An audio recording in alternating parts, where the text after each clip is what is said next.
Y como lo hemos estado viendo ya durante estas 4 semanas, hemos estado hablando acerca de que mi iglesia es mi casa, tu iglesia es tu casa. Y como en todas las casas, pues sabemos que es donde nos sentimos bien, es donde tenemos ciertas responsabilidades, es donde nos sentimos seguros. Y estamos hablando acerca de que todos como familia, de que todos como iglesia tenemos una misión, ¿no? Entonces, antes de comenzar, les recordamos que tenemos clases para los niños menores de 12 años, aquí a un lado en el auditorio Nacidos para Brillar, y también tenemos clases para adolescentes. Los que quieran asistir a ellas están en la parte de abajo. Sería importante que nos pudieran acompañar en cada una de ellas sus hijos, ¿verdad? Entonces, es parte también del crecimiento, es parte también del que nosotros entendamos qué es lo que Dios tiene para nosotros como iglesia, ¿no? Entonces, ya estuvimos hablando acerca de lo que es nuestra casa, estuvimos hablando acerca de cómo crecer los unos con los otros a través del compañerismo. Hemos estado hablando por qué alabamos juntos, lo que sucede cuando alabamos juntos al Señor, pero también debemos de entender que somos una iglesia, una comunidad que tenemos una misión, ¿verdad? Todos tenemos una misión, tenemos un trabajo que realizar. Entonces hemos estado hablando de muchos puntos, pero hoy quiero entrar en esta parte. ¿Cuál es nuestra misión? ¿Qué es lo que tenemos que hacer nosotros como congregación? ¿Qué es lo que tenemos que hacer nosotros en el área individual? Porque tenemos que ver y tenemos que aprender que cada uno tenemos un trabajo en específico, pero también tenemos un trabajo colectivo, ¿verdad? Cuando Jesús llamó a los discípulos, los capacitó y cada uno de ellos era diferente. Venían de diferentes áreas, venían con diferentes temperamentos, venían de diferentes familias, pero juntos eran esos 12 que Jesús capacitó para hacer un trabajo. Pero en lo individual también cada uno de ellos trabajaba. Vamos a leer lo que está escrito en Mateo, capítulo 5, versículo 14 al 16. Y en esta historia lo voy a leer en la versión Dios habla hoy. Igual en las pantallas va a estar apareciendo en alguna versión diferente, pero yo quiero que entendamos qué es lo que Dios tiene para nosotros, y para eso vamos a hacer una oración. Señor Jesús, venimos delante de ti con un hambre, con una necesidad de aprender de ti, con una necesidad de seguir creciendo en lo individual, pero también en lo colectivo, porque tú nos has llamado, Señor, en lo personal, pero nos llamas para integrar y ser parte, Señor, de una familia, para ser parte, Señor, de esa iglesia por la cual un día, Señor, tú volverás. Así es que permítenos crecer en lo individual, pero también en lo colectivo. Y esto, Señor, que vamos a aprender nos va a llevar a ser más maduros y nos va a llevar, Señor, a entender cómo tenemos que funcionar y para qué estamos en este mundo. En el precioso nombre de Jesús te damos gracias. Amén. Bueno. Vamos a leer Mateo 5, 14 y 16, dice así: ustedes son la luz de este mundo.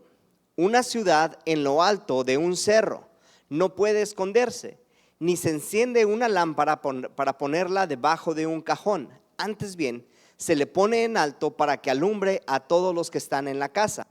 Del mismo modo, procuren ustedes que su luz brille delante de la gente, para que viendo el bien que ustedes hacen, todos alaben a su Padre que está en los cielos. En este pasaje nosotros estamos viendo algunas comparaciones que Jesús hace con nosotros. No hace comparaciones con alguien más, las está haciendo con nosotros. Y primeramente dice, la primera comparación es: ustedes son una luz. ¿Qué es ser luz? Ser relevantes. ¿Qué es ser luz? Es alumbrar un lugar que está oscuro. Son pocas las ocasiones en las cuales nos hemos quedado sin luz durante la noche. Y no hablo solamente en tu casa, hablo a nivel municipio. Son pocas veces las que ha sucedido. Hace tiempo yo recuerdo que estábamos nosotros recién casados, no sé si ya había nacido Eliero o no. Teníamos poco tiempo y yo me acuerdo que por allá por el Boulevard 2000 unos amantes de lo ajeno le quitaron unas tuercas a una torre, ¿verdad? Eran unas tuercas grandes, se las robaron y pues el aire, con la tensión de los cables y todo lo que estaba pasando sin las tuercas, esa torre se cayó. Entonces yo acuerdo que de repente se fue la luz, ¿no? Y dijimos, pues ahorita vuelve, ahorita regresa. Y pasó 1 hora, pasaron 2 horas, empezó a correr la noticia de que íbamos a durar algún tiempo prolongado sin luz. Y ya saben, ¿no? Compras de pánico. Vivíamos a la vuelta de la hielera Tecate y me acuerdo que toda esa área estaba cerrada, ya estaba llena de carros, había patrullas, porque todos queríamos comprar hielo. Entonces pasó el tiempo y yo me acuerdo que estaba oscuro, totalmente Tecate estaba oscuro.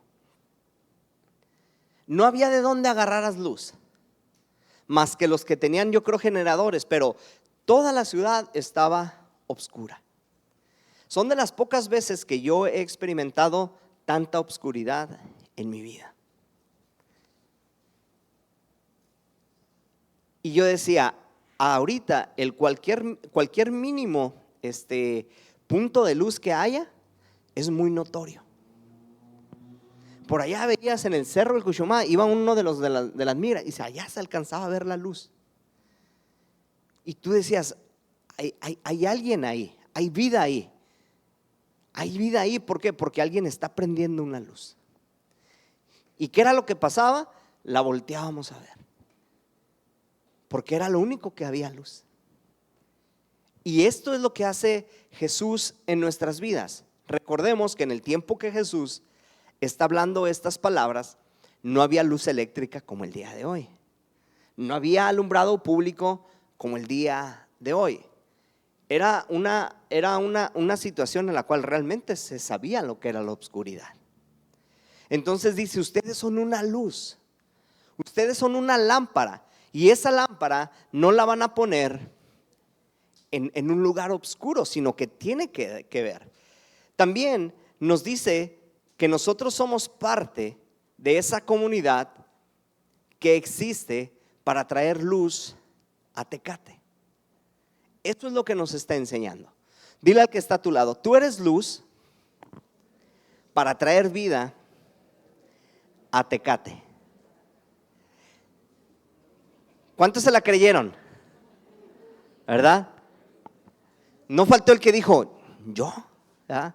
¿Estás seguro que yo? ¿Sabes que sí? Todos somos parte de ser luz. Somos luz en nuestra ciudad, somos luz en nuestra casa, somos luz en medio de los que estamos. Entonces, nosotros tenemos que entender que como iglesia tenemos que buscar, tenemos que alcanzar y tenemos que servir. Lo repiten conmigo, como iglesia tenemos que buscar, tenemos que alcanzar y tenemos que servir. ¿A quién vamos a buscar? Al que está perdido. La Biblia dice que tenemos que buscar al que está perdido. Hay una parábola en la Biblia que nos habla acerca de un hombre que tenía 100 ovejas. ¿Cuántas se le perdieron? Una. Dice que dejó a las 99 y fue a buscar aquella que se le había perdido. Entonces nuestra misión en esta tierra como personas individuales es buscar aquel que se había perdido, buscar a aquel que no ha encontrado un camino hacia Dios. Por eso Dios nos dice que nosotros somos embajadores en esta tierra. La Biblia nos dice que nosotros tenemos que insistir a la gente como si Dios les estuviera diciendo, reconcílense conmigo. Ese es nuestro trabajo. Pero para poder hacerlo tenemos que buscar, tenemos que alcanzar y tenemos que servir. Entonces todas estas tres acciones, estos tres verbos, demandan una iniciativa de nuestra parte, que es buscar, que es alcanzar y que es servir. Entonces, empezamos buscando. Una vez que encontramos a alguien con una necesidad, vemos cómo suplimos esa necesidad a través del amor, a través de las palabras que Dios ponga en tu corazón para ellos, los alcanzas y les empiezas a servir. Y la clase del día de hoy en el discipulado nos hablaba acerca del servicio. ¿Cómo tenemos que servir nosotros? ¿De qué manera tenemos que alcanzar a aquellos que tienen necesidad? Entonces, durante nuestro tiempo, nosotros que hemos tenido la oportunidad de conocer a hombres de Dios que hemos tenido oportunidad de conocer ministerios que sirven para alcanzar a otras personas, nos hemos dado cuenta de algo, y la Biblia lo dice: a la verdad la mies es mucha, mas los obreros son pocos. Esto lo dijo Jesús en un momento en el cual se dio cuenta que había mucho trabajo, pero que había muy poco obrero. Había mucho trabajo, pero había muy poco obrero. Entonces, al ver esta necesidad, viene esta palabra que dice: por lo tanto, orad al Dios de la mies que envíe obreros a su mies. Entonces, ¿quiénes son los obreros? Los encargados de hacer el trabajo. Son los encargados de traer esa mano de obra para empezar a ir a esos campos que ya están listos y recoger la cosecha. Pero hacen falta obreros. Por eso dice: la verdad es que ya los campos están listos, pero ¿quién va a ir a traer eso? Esto me da una esperanza a mí, porque en los últimos tiempos estamos viendo que la palabra de Dios se está cumpliendo. Dice que oiremos de guerras, rumores de guerras, enfermedades, pestes, ¿verdad? Padres contra hijos, hijos contra padres. O sea, todo eso se está viviendo, ¿cierto o no es cierto? Entonces, ¿qué nos da esto a nosotros? Nos da una esperanza de que la palabra de Dios se está cumpliendo. Cada vez están más cercas esos tiempos. Y es que la gente necesita solamente que tú les digas que Dios les ama, para que ellos entiendan que hay una necesidad en su corazón. Antes era más difícil. Ahorita, de acuerdo a la necesidad, tú le dices a una persona que Dios le ama, y esa persona empieza a sacar de lo que hay en su corazón para decir: yo tengo una necesidad. Yo tengo una necesidad de Dios. Y todos los que estamos hoy en esta mañana en este lugar es porque tenemos una necesidad. No hay nadie que estemos aquí en este lugar que nos sintamos plenamente satisfechos en todo lo que hemos realizado. Hay algo que nos sigue faltando. Hay una necesidad que sigue estando dentro de nuestros corazones. Entonces, la mies es mucha, pero los obreros son pocos. Y vamos a ver nosotros hoy en esta mañana 4 elementos importantes para comenzar un ministerio. ¿Qué es un ministerio? ¿Verdad? Un área de servicio. ¿Verdad? No nos vamos a meter en tantos rollos teológicos hoy. Ministerio sencillamente es un área de servicio. ¿Qué es servicio? Es poder dar algo a los demás de lo que tú ya has aprendido. Eso es servir. Por ejemplo, tú vas a un lugar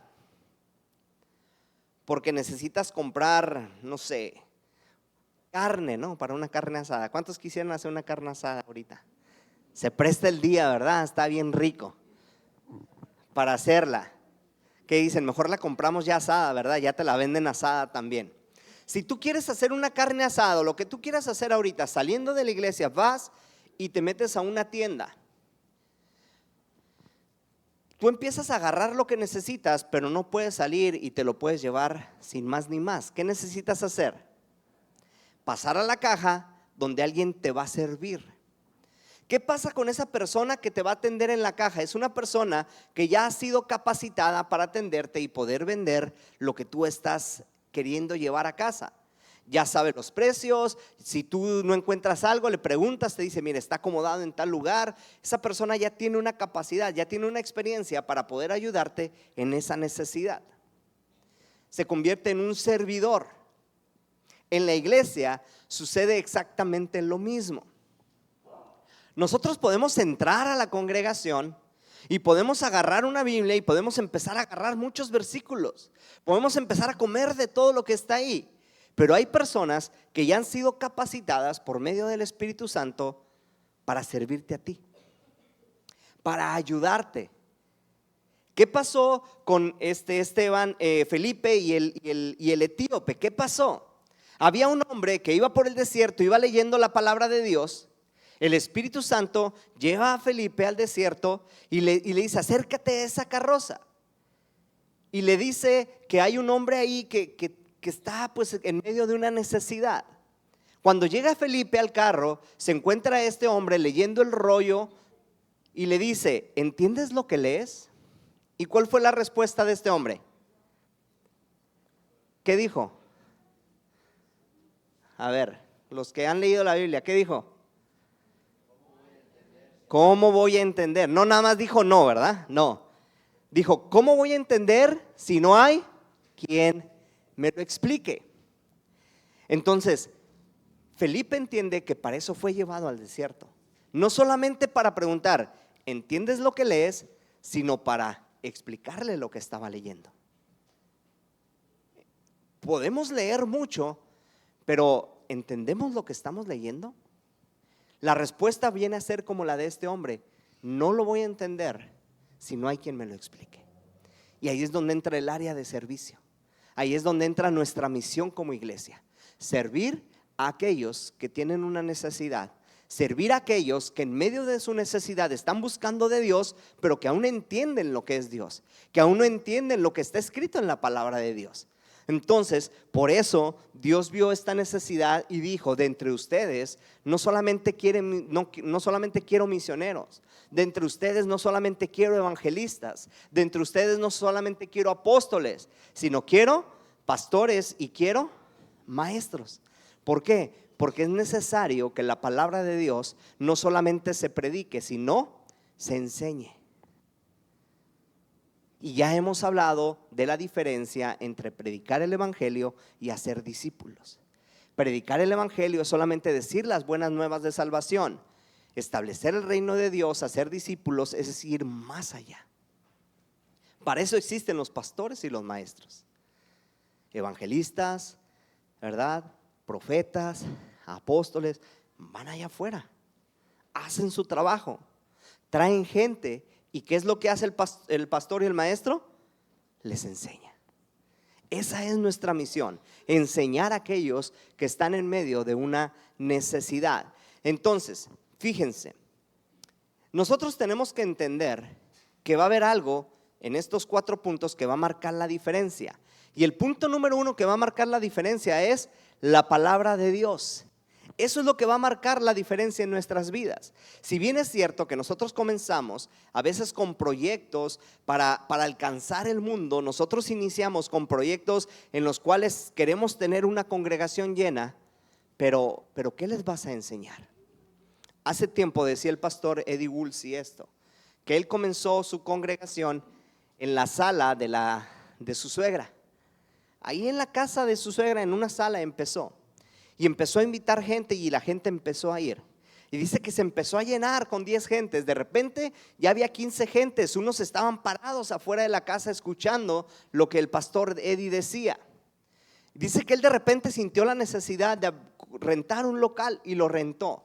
La gente empezó a llegar y le dijo: Señor, mándame gente, está llegando más gente, quiero más gente. Y dice que de repente se le llenó toda la congregación.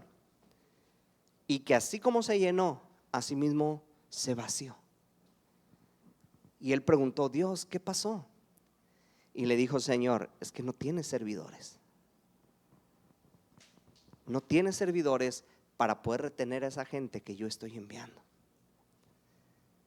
Cambió su oración y dijo: Señor, permíteme tener servidores de esa gente que está viniendo. La capacitó, la preparó, la discipuló, y una vez que estaban discipulados dijo: Señor, mándame gente. La gente llegó, y ¿qué creen que pasó esta vez? La gente se quedó, porque ya había personas que habían sido capacitadas para servirles. Entonces, yo puedo orar para que Grupo Unidad Cárdenas haya sillas hasta atrás y que esas sillas estén llenas, y puede suceder. Pero la Biblia nos enseña y nos dice: no ores, Señor, mándame mies, sí, porque la mies ya está lista. Entonces, ¿cuál es la oración? Envía hombreros a la mies. Y nosotros estamos orando, nosotros estamos enfocando nuestras enseñanzas, nuestros discipulados hacia crear obreros. Alguien decía por ahí, envía obreros a tu mies porque a ver, ¿cómo dice ahí? Porque la mies es mucho, más los obreros son. Y decía este predicador: y los que hay se hacen locos, ¿eh?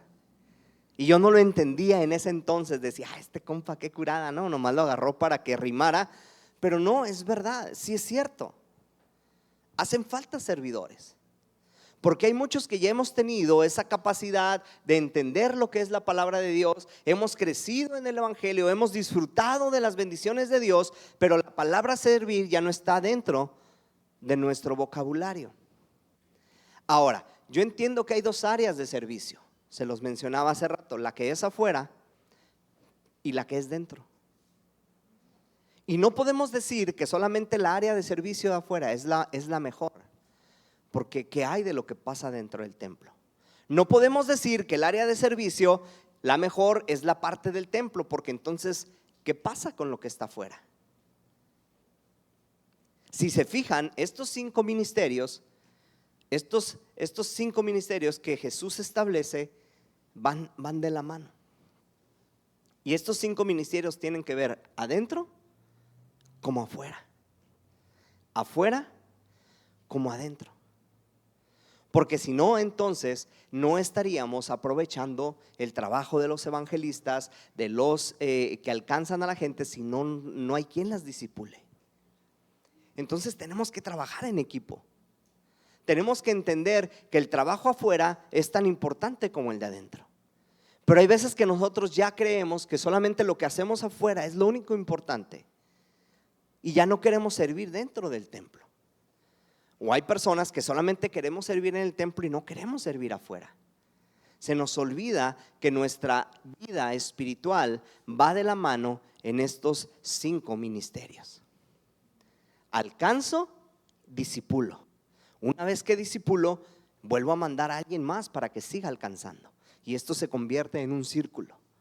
En un círculo que lo único que hace es multiplicar y sumar para el pueblo de Dios. Entonces, fíjense. Lo que va a marcar la diferencia para que nosotros podamos entender lo que es nuestra misión es la palabra de Dios. Y en Mateo 28:19 dice: por tanto, id y haced discípulos a todas las naciones, enseñándoles a que guarden todas las cosas que yo he mandado. La parte de enseñar requiere tiempo, porque el evangelizar es encontrarte una persona cara a cara, dedicarle unos minutos, predicarle el amor de Dios. A lo mejor la persona en el mejor de los casos recibe a Jesús en su corazón, pero se va. ¿Qué pasa con el discipulado? ¿Qué pasa con el seguimiento? Ahí es donde dice, enseñándoles que guarden. Por eso dice, id y haced discípulos. No te quedes solamente con el compartir las buenas nuevas, llévalos más allá. Llévalos a que sean servidores. Llévalos a que entiendan cuál es la misión por la cual yo vine a esta tierra. Porque si hubiera sido solamente porque la gente crea en que Jesús murió y resucitó, Jesús solamente llega, muere en una cruz y resucita y ya. Pero no, Jesús antes de morir en una cruz, ser sepultado y resucitar, tuvo una vida de servicio. ¿Cuánto tiempo le llevó a Jesús morir y resucitar? ¿Cuánto tiempo le llevó bíblicamente? ¿Cuántos años le llevó a Jesús servir? 3 años. Oye, Pedro, pero vivió 33, sí, pero los primeros 30 estuvo bajo la cobertura de su familia, como lo mencionaba aquellos tiempos, ¿no? O sea, pero 3 años fueron de servir por solamente 3 días de morir y resucitar, que es lo que nos manda ahora a nosotros para que seamos también, ¿no? Resucitados juntamente con Él. Pero 3 años estuvo sirviendo. Entonces, ¿es importante el evangelizar? Sí, es importante. ¿Es importante ser nueva criatura? Sí, es importante. Pero Jesús dijo, yo no vine a ser servido, sino vine a servir y a dar mi vida en rescate por muchos. Eso es importante, hermanos. Si nosotros ya somos salvos, tenemos que darnos cuenta cuál es nuestra misión. Y aquí es donde viene esta ventana que se abre para decir, ¿dónde voy a ser efectivo? ¿En dónde voy a empezar a servir?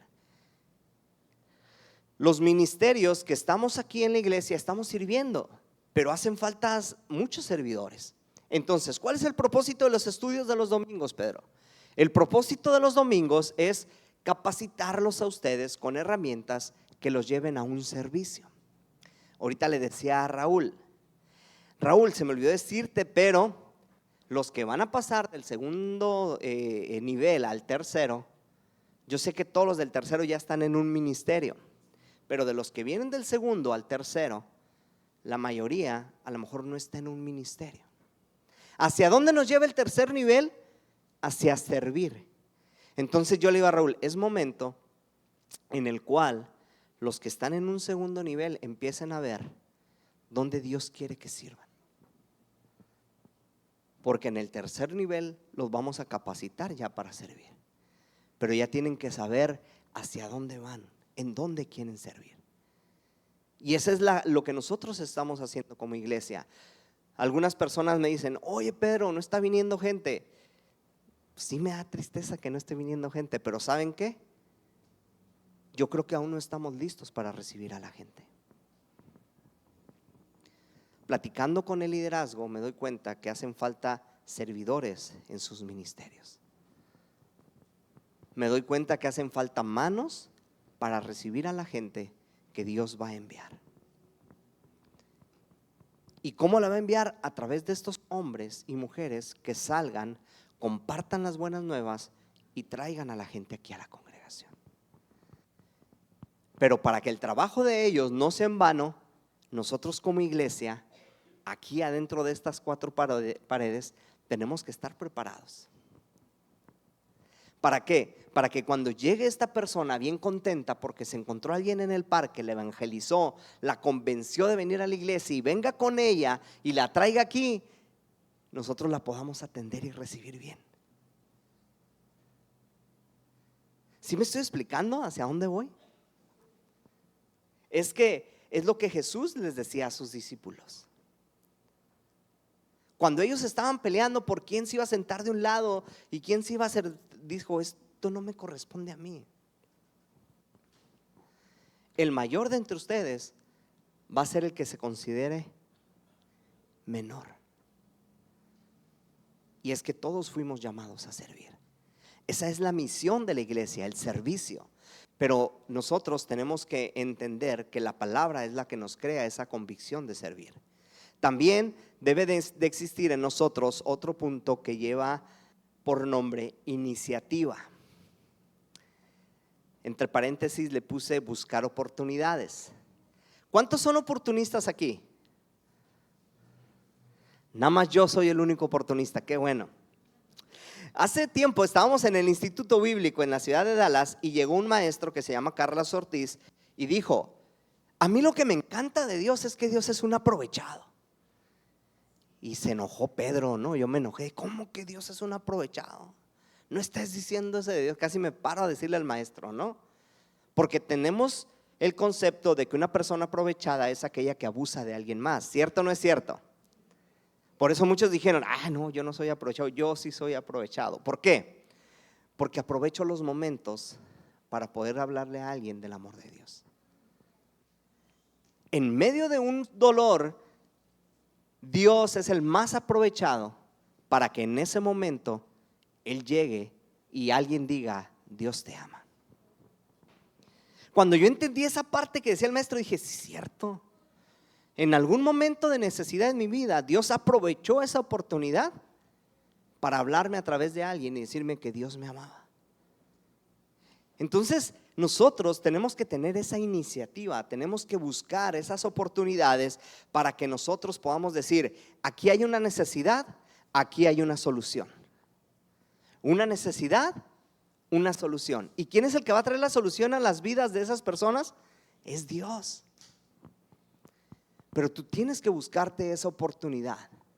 Tú tienes que buscar esa necesidad donde hay. Y vuelvo a lo mismo, dentro de nuestra congregación hay necesidades. Hay ministerios que necesitan manos. Y si tú aprovechas esa oportunidad, te vas a sentir bien contigo mismo de decir, pude ser de bendición a alguien más. Pero aprovechaste esa nueva oportunidad, la buscaste, tuviste esa iniciativa de decir, ¿dónde puedo ayudar? Y es cuando Dios ve eso en tu corazón y dice, yo quiero que Él sea esto, y lo aprovechas. ¿Qué pasó con Samuel? ¿Verdad?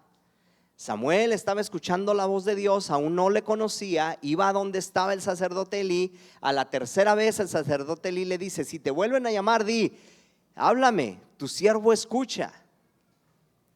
Ahora, ¿qué hubiera pasado si solamente Samuel escucha, pero no hace lo que tenía que hacer? Él tuvo esa iniciativa, él tuvo ese querer de decir, Señor, aquí estoy, muéstrame qué hacer. Entonces, oportunidades siempre vas a tener. Les decía en la mañana, la primera oportunidad que vas a tener para ser de bendición es con tu esposa, es con tu esposo. Donde vas a aprender a tener paciencia es con tu esposo, es con tu esposa, es en tu casa. Ahí tú tienes la primera oportunidad para tomar esa iniciativa y decir, yo quiero ser de bendición ahí.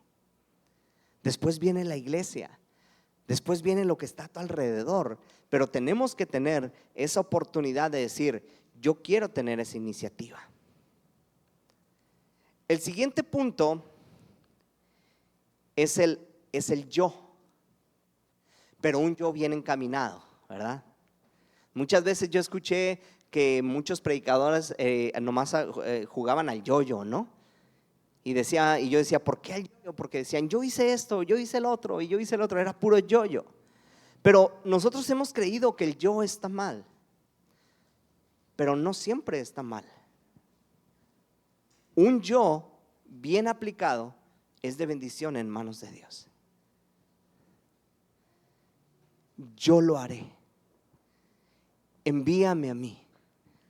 Usa mi vida. Es un yo bien aplicado en las manos de Dios. Cuando tú dices yo quiero, Dios va a aprovechar esa oportunidad para que tú seas de bendición. Cuenta la historia que había un ejército que se llamaba el ejército del Dios viviente. Este ejército era del pueblo de Israel. Estaban en una batalla contra un pueblo que se hacía llamar los filisteos. Dice que estaban en medio de la batalla, pero solamente había un hombre que día con día salía y gritaba y atemorizaba al pueblo de Israel. Dice que este pueblo estaba atemorizado, escondido, porque veían a ese gigante que lo retaba y no había quien se animara a desafiarlo. Llega David, que fue enviado con su papá para llevarle unos panecitos, un lonchecito a sus hermanos, y llega y ve la oportunidad, ve la necesidad, tiene una iniciativa. ¿Y qué es lo que dice? Yo voy. La gente que estaba a su alrededor, sus hermanos, el mismo rey, le dicen, ¿estás loco o qué? Y él dice, yo. El yo no siempre es en cuanto a vanidad. El yo no siempre va a ser en cuanto a proyección. El yo va a ser en cuanto a, Dios, yo quiero obedecerte. Señor, yo quiero honrarte. Sale David. Saúl intenta que se ponga su armadura, se ve que le queda grande y dice, esto no es para mí. Él utiliza lo que sabe usar. Agarra unas piedras, agarra una honda. Él sabía que si se acercaba a Goliat de un espadazo, de un patadón lo iba a matar. Entonces David sabía que no se tenía que acercar a ese hombre. ¿Qué fue lo que hizo? Agarró una honda, le da vueltas y de lejos la tira. ¿Fue efectivo o no fue efectivo el yo de David en esta historia? Fue efectivo, pero vio la oportunidad, tuvo una iniciativa. Entonces, ¿cuántos de ustedes están dispuestos a decir, Señor, yo lo quiero hacer? Señor, yo quiero disponer mi vida en tus manos para que no solamente ese Goliat caiga, sino todo aquello que está obstaculizando al pueblo de Dios sea derribado. Ese yo es un yo bueno. Ese es un yo que nosotros deberíamos de tener. Pero la triste realidad es que que lo haga alguien más. La triste realidad es que aún yo no estoy listo. Yo creo que Él lo haría mejor.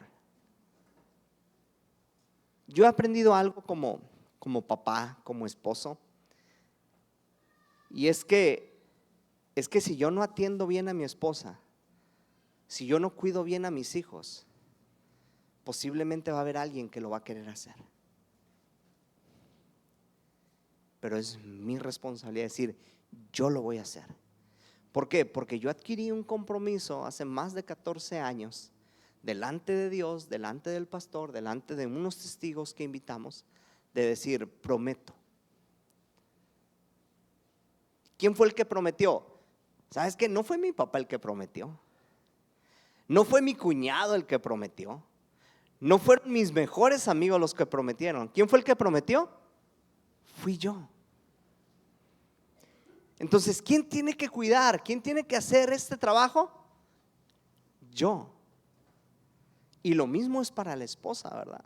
Atender al marido, hacerle sus burritos en la mañana con tortillas de harina recién hechas. Lo dije irónicamente, o sea, no es cierto. Pero sí atiéndanlos bien. Ya existe María Teresa para que compren las tortillas, están buenas también. Gracias, Dios bendiga a la María Teresa, Doña Teresa, ¿cómo se llama? Doña Estela, y hay un montón ya de tortillas. Pero tenemos, no, nomás no compren de las, ¿cómo se llaman las Bimbo estas? Las Tía Rosa, porque no, esa sí es divorcio seguro, las Tía Rosa. ¿Ni cuáles? Ni para emergencias, no. Tenemos que ver esa oportunidad, decir yo. Pero voy a terminar con este punto. El yo te lleva a un compromiso. ¿Ves la oportunidad? O sea, la palabra te trae el convencimiento de lo que tienes que hacer. ¿Ves la oportunidad? Dices yo y te lleva a un compromiso. Y fíjense bien, ¿qué es lo que pasa hoy en día con las parejas jóvenes? Que no se quieren casar. ¿Por qué no se quieren casar? Porque no quieren un compromiso. Si funciona bien, si no, pues mínimo lo intentamos, ¿no? Ya no queremos compromisos. No queremos adquirir responsabilidades. Y es por eso que la mies es mucha, pero el compromiso es poco. El compromiso es nulo. Podemos tener una iglesia de 300 congregantes y solamente tener 10 servidores. ¿Qué me habla de esto? Primeramente, que como autoridad no he podido transmitir el servicio a la gente. Podemos tener una iglesia llena, pero con 10 servidores, y eso me habla que no hemos querido adquirir ese compromiso. Ahora, yo tengo 3 meses viniendo. No te preocupes. Cuando tengas 7 meses, 8 meses, 9 meses, hablamos de tu compromiso. Ahorita tu compromiso es crecer. Nuestra responsabilidad es enseñarte para que madures. Pero llega un tiempo en el cual, en el libro de los Hechos, dice que Dios añadía a la gente a la iglesia, a la que tenía que añadirse. Y una vez que la añadía, dice que compartían el pan en las casas y enseñaban la palabra de Dios. No solamente era añadir, sino era servir.